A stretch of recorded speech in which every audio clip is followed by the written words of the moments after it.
Hello, Nasdaq followers, and welcome to another edition of Nasdaq Spotlight. I'm your host, Leanne Alfaro, and today we have a special announcement for sneakerheads and fans of the Shorty Awards, because right here joining me is the founder and CCO of Annex 88, Harry Bernstein, who worked on a very special project called Adidas Originals Deerupt, which we'll learn about in just a second, as well as Gregory Galant, who's Muckrack CEO, but also very known for being founder of the Shorty Awards. Thank you so much for joining us. Thank you. Thanks for having us.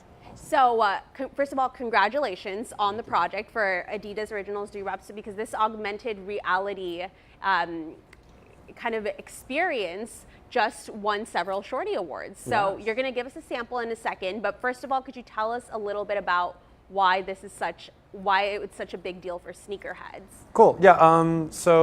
First, the term sneakerhead. So I think, for people who don't know what a sneakerhead is, in everything there are like, kind of casual fans and then experts, and in the sneaker community, sneaker fans are the experts, right? So they know every drop, every sneaker. Most of them are collectors, and the moment in which a sneaker is revealed a lot of times to the public is through an unboxing, right? So they can be a vlogger, a blogger, an influencer, and they get this box and they unbox it just like you would with technology.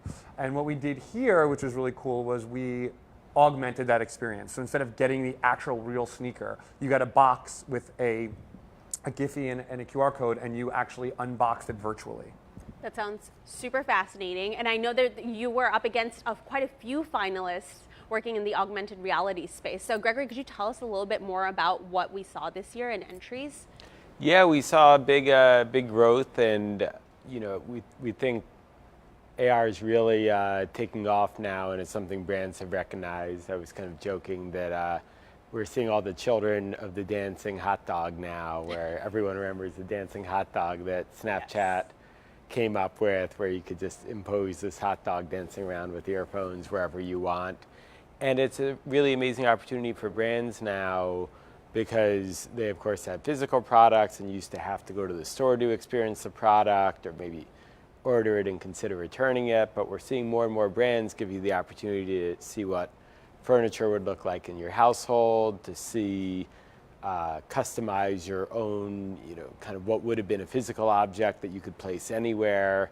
And it really kind of unlocks a whole new level of creativity. Right. So not only is it something fun where you can superimpose, say, a hot dog on your friend's face, you can also use it for very viable marketing opportunities, and also to help people visualize what a product could look like, which is, I feel like, what this project really tackles. So actually, Harry, I'd like to take a look and see what this actually looks like. So do you need an app to make this QR code that I'm about to show work? No, in making it, we did explore, obviously, working, and we thought that, this can be independent of any app. The only thing you needed was a smartphone. Mm-hmm. And I don't know if a lot of people know this, but as of 2018, mostly every smartphone, if you have your native camera, you just open your camera and you hold it over a QR code, you can unlock a web experience. So a web experience could just be a website, it could be anything. In here, we built a web-ready AR experience. So that's why it was anyone can do it. Very cool. So no app needed, just this QR code that we're about to show, just to see what this sneaker could look like. So you hold it over, and what that does is, again, it unlocks the experience. You can put it down now. Mm-hmm. And once it's experienced, it's going to load, which again, it's a little hot on the screen, but I'll get it to you in 1 second. I allow my camera then to have access, and now it's loading. Right? And then once it's loaded, I could have a Giphy, but I'm going to do it just in live, and then it's going to animate, right? So the sneaker in the store and in the thing was actually coming out of a box, but there it is, our Deerupt sneaker in real life. So cool. So. And I see that it interacts with you. You can pinch and squeeze and turn. Yeah, so I just wanted to give, like I said, give the full look of the sneaker. So again, when someone unboxes and sees a sneaker for the first time, they want to kind of see all the angles. And a big challenge that that the sneaker community and the sneaker industry shares with technology is leaks, right? So what happens a lot of times is, a piece of Apple's always battling it, and Samsung like, oh my God, we got some piece from the factory showing that the phone's gonna look like this. The same thing happens with sneakers, right? So we're fighting this world of these collectors and these experts trying to find these photos. A lot of times the photos aren't that good.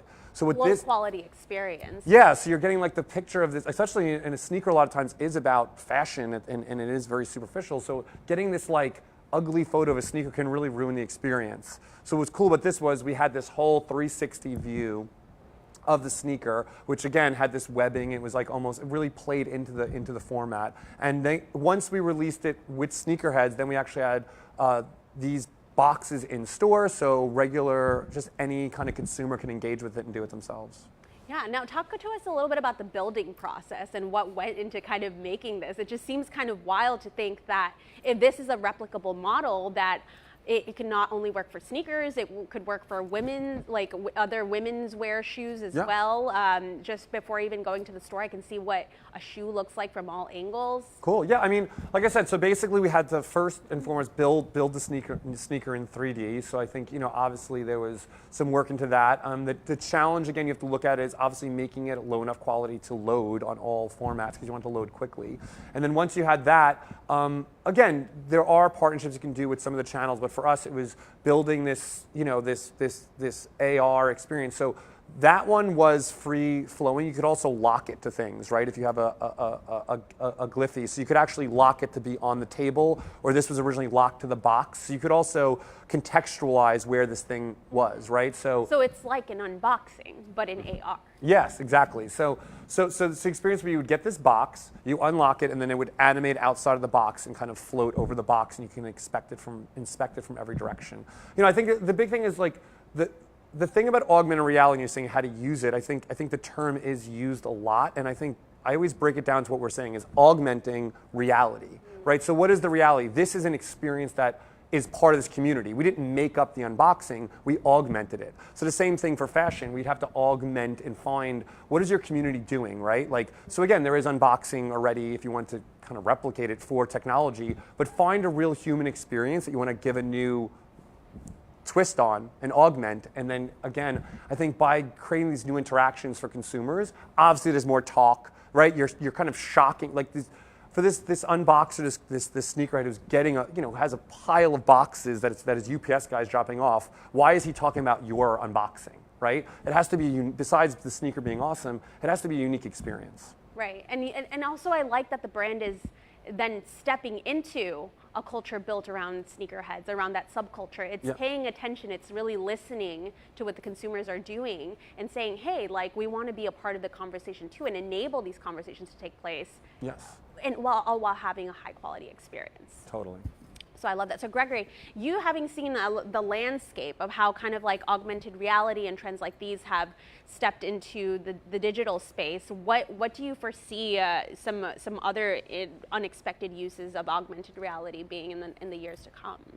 Yeah, I think it'll start to become kind of a standard feature set of everything you're buying, where anytime you want to see how it fits into your environment, how something looks on you, how something looks in your apartment, you could do that. I was actually just looking for some furniture online and was able to, with an app, see how it would look in my apartment, and it was pretty wild. I didn't have to like measure out how. I love those apps. I love being able to visualize what my space could look like without actually having to bring in the furniture. That's right, and the cool thing is now you can also share it. So you could take that image of yourself with the sneaker, and maybe that'll be your new Facebook profile photo if you're a closet sneakerhead. Exactly. But for any of us, are you a sneakerhead? No comment. But no comment for now. But for any of us now, instead of just thinking like, hey, can we get a product or go somewhere to get the photo to share with all of our friends, you might not have to leave your house or buy anything. You can just create those AR moments.